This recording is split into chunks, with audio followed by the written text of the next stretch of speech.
नमस्ते। आज हम यूनिट 2 में जनसांख्यिकी संक्रमण का सिद्धांत पढ़ेंगे। तो ये एक महत्वपूर्ण सिद्धांत है जो बोर्ड परीक्षाओं की दृष्टि से भी महत्वपूर्ण है और इसका दीर्घ उत्तरी के अंतर्गत इसका प्रश्न आता है। ये प्रश्न इस बार बोर्ड परीक्षाओं में आया था तो ज्यादातर बच्चों ने गलत किया था। तो प्रश्न इस तरह से आता है कि जनसांख्यिकी संक्रमण के सिद्धांत के बुनियादी तर्क को स्पष्ट कीजिए।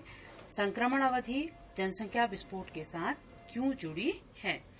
तो इस प्रश्न को ज्यादातर बच्चों ने गलत किया था, इसलिए ज्यादा से ज्यादा बच्चे इसको ध्यान से सुने और समझें।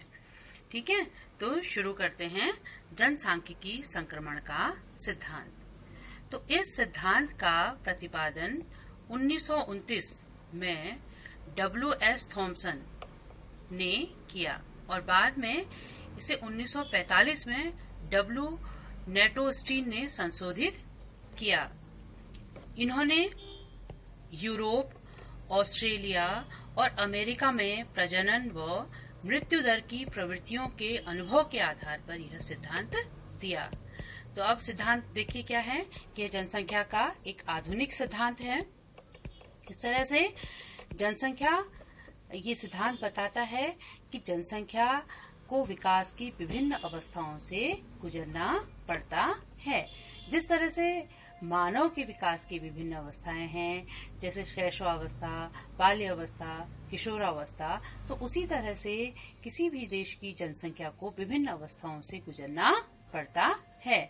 तो ये इन्होंने माना कि जनसंख्या की, ये सिद्धांत बताता है कि जनसंख्या की 3 प्रमुख अवस्थाएं हैं और इन तीनों अवस्थाओं से जनसंख्या को गुजरना पड़ता है। तो पहली स्थिति है प्राथमिक अवस्था, प्रथम अवस्था, इसको ग्रामीण समाज भी आप कह सकते हैं। तो क्योंकि इस समय जो जनसंख्या है वो पिछड़ी हुई अवस्था में होती है और ग्रामीण क्षेत्रों में निवास करते हैं। ज्यादातर लोग जो हैं ग्रामीण क्षेत्रों में निवास करते हैं। देश आर्थिक रूप से पिछड़ा हुआ होता है। कृषि मुख्य व्यवसाय होता है और कृषि में भी क्या है, पिछड़ेपन की स्थिति होती है। उद्योग धंधों का विकास नहीं हुआ होता है। लोग की आय का स्तर बहुत नीचा होता है तथा देश में गरीबी व्याप्त होती है। इसी के साथ सामाजिक संगठन में जैसे देखिए संयुक्त परिवार प्रणाली होती है। अशिक्षा, बाल विवाह तथा अन्य सामाजिक कुरीतियों के कारण जन्म दर बहुत ऊंची होती है। तो अब इसी के साथ जन्म दर ऊंची के साथ साथ ही इस अवस्था में मृत्यु दर भी ऊंची होती है। अब मृत्यु दर ऊंची होने का कारण क्या है, देखिए, क्योंकि लोगों को घटिया स्तर पर अपौष्टिक भोजन प्राप्त होता है, वे कुपोषण के शिकार होते हैं, स्वास्थ्य संबंधी सुविधाओं का अभाव रहता है। इसी तरह बीमारियां, महामारियां तथा प्राकृतिक प्रकोपों का भी जनसंख्या समय समय पर शिकार होती रहती है। इसके साथ ही लोग गंदे एवं स्वास्थ्य की दृष्टि से हानिकारक घरों में रहते हैं, हानिकारक वातावरण होता है, जिसके परिणाम स्वरूप वे रोगग्रस्त हो जाते हैं और चिकित्सा सुविधाओं का पर्याप्त अभाव होता है ना।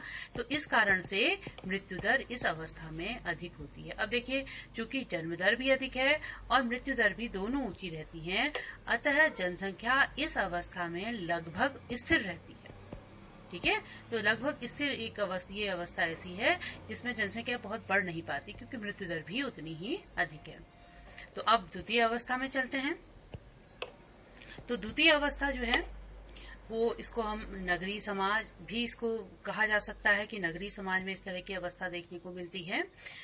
तो इस अवस्था में देश आर्थिक दृष्टि से विकास करने लगता है, कृषि की दशा में सुधार होने लगता है और कृषि में यंत्रीकरण की सुविधाएं होने से, शुरुआत होने से उत्पादन बढ़ने लगता है, उद्योगों का विकास होता है, परिवहन के साधनों का विकास हो जाता है, श्रम की गतिशीलता बढ़ती है, यानी कि लोग एक स्थान से दूसरे स्थान में काम करने के लिए जाने लगते हैं, शिक्षा का विस्तार हो जाता है, चिकित्सा सुविधाएं और स्वास्थ्य सुविधाएं भी सुलभ होने लगती हैं, लोगों के रहन सहन का स्तर बढ़ जाता है।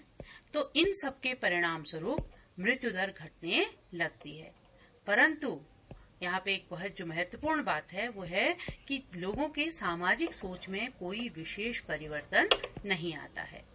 अब सामाजिक सोच का देखिए असर क्या होता है, इसका परिणाम क्या होता है कि सामाजिक रीति रिवाजों के कारण, है ना, जो हमारे यहाँ पुत्र का जो मोह होता है, तो उस पुत्र मोह के परिणाम स्वरूप भी अधिक जनसंख्या वृद्धि होती है। तो इन्हीं सामाजिक रीति रिवाजों के कारण जन्म दर में कोई कमी नहीं आती। लोग परिवार के आकार पर विशेष नियंत्रण रखने का कोई प्रयत्न नहीं करते हैं। तो इन तथा जो धार्मिक एवं अंधविश्वास हैं तो या सामाजिक निषेध हैं, वो उनके परिणाम स्वरूप वे परिवार नियोजन कार्यक्रम भी नहीं अपना पाते हैं। तो इससे क्या होता है, मृत्यु दर में कमी होने लगती है, लेकिन जन्म दर में कोई परिवर्तन नहीं होता है। तो अब जन्म दर में चूंकि कोई परिवर्तन नहीं हो रहा है, जन्म दर तो प्राथमिक अवस्था की जैसी है, मृत्यु दर लेकिन कम हो गई है क्योंकि सारी सुविधाएं बढ़ गई हैं, लोगों का रहन सहन का स्तर बढ़ गया है, चिकित्सा सुविधाएं बढ़ गई हैं। तो ये स्थिति ऐसी आती है जिसके परिणाम स्वरूप जनसंख्या विस्फोट की स्थिति उत्पन्न हो जाती है। तो ये यहाँ पे सामाजिक सोच में परिवर्तन नहीं होने की वजह से जनसंख्या बढ़ती रहती है, मृत्यु दर कम हो जाती है, तो जनसंख्या विस्फोट की स्थिति यानी कि तीव्र जनसंख्या वृद्धि होती है। तो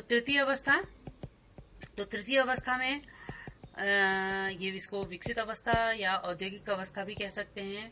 औद्योगिक समाज इसमें होता है। इस समाज में आप देखेंगे कि निम्न मृत्यु दर और निम्न जन्म दर देखने को मिलती है, क्योंकि देखिए औद्योगिकरण उच्च स्तर पर होता है। उद्योग धंधों की उन्नति के कारण नगरीकरण तेजी से होने लगता है, लोगों के रहन सहन के स्तर में काफी वृद्धि हो जाती है, रोजगार के अवसर बढ़ जाते हैं, इसके साथ ही शिक्षा की पर्याप्त सुविधाएं होने लगती हैं, महिलाओं की स्थिति में सुधार हो जाता है, वे पुरुषों के साथ कंधे से कंधा मिलाकर कार्य करने लगती हैं, और इसी के साथ पुरुष एवं स्त्री में देर से विवाह यानी विलंब विवाह शुरू होने लगते हैं, वो पसंद करते हैं विलंब विवाह को, लोग खुशी खुशी परिवार नियोजन कार्यक्रम अपनाने लगते हैं। तो इस अवस्था में जन्म दर एवं मृत्यु दर दोनों ही कम होने लगते हैं। तो यही इसका कारण है कि इस जन्म दर और मृत्यु दर दोनों ही कम होने लगते हैं, जिससे जनसंख्या की जो शुद्ध वृद्धि दर है वो कम ही रहती है। तो प्रारंभिक अवस्था में सिर्फ विद्वानों ने ये 3 अवस्थाएं जनसांख्यिकी संक्रमण की बताई। कालांतर में विद्वानों की सलाह पर जनसंख्या संक्रमण सिद्धांत की 5 अवस्थाएं कर दी गई। तो ये जो 5 अवस्थाएं हैं, इनको हम एक रेखा चित्र के माध्यम से भी आपको समझाएंगे, तो इसको आप ध्यान दीजिएगा। तो ये पहली अवस्था, प्रथम अवस्था, इसको आप मानचित्र में भी रेखा चित्र में आप इसको देख सकते हैं। तो प्रथम अवस्था में जो जन्म दर व मृत्यु दर है वो 30 से 35 प्रति हजार है। तो ये जन्म दर, चूंकि जन्म दर भी ज्यादा है और मृत्यु दर भी इसमें अधिक है, तो इस समय जनसंख्या लगभग स्थिर है, और ऐसे ये स्थिति रहती है ज्यादातर अविकसित देशों की, जैसे सोमालिया, इथियोपिया आदि जो अविकसित राष्ट्र हैं, उन देशों में इस तरह की स्थिति देखने को मिलती है। द्वितीय अवस्था है आपकी, इसमें देखिए द्वितीय अवस्था में जन्म दर 40 से 50 प्रति हजार और मृत्यु दर 15 से 20 प्रति हजार। तो अब ऐसी स्थिति में भी क्या होता है, आप जन्म दर देखिए ज्यादा है, मृत्यु दर मृत्यु दर थोड़ा कम होने लगी है। तो अफ्रीकी देशों और लैटिन अमेरिकी देशों में ये जो विकासशील देश हैं, उनमें देशों में इस तरह की स्थिति देखने को मिलती है। तीसरी अवस्था है जन्म दर, तृतीय अवस्था में आप देखिए जन्म दर 20 से 30 प्रति हजार और मृत्यु दर 10 से 15 प्रति हजार। तो ऐसी स्थिति में जनसंख्या तीव्रता से बढ़ती है।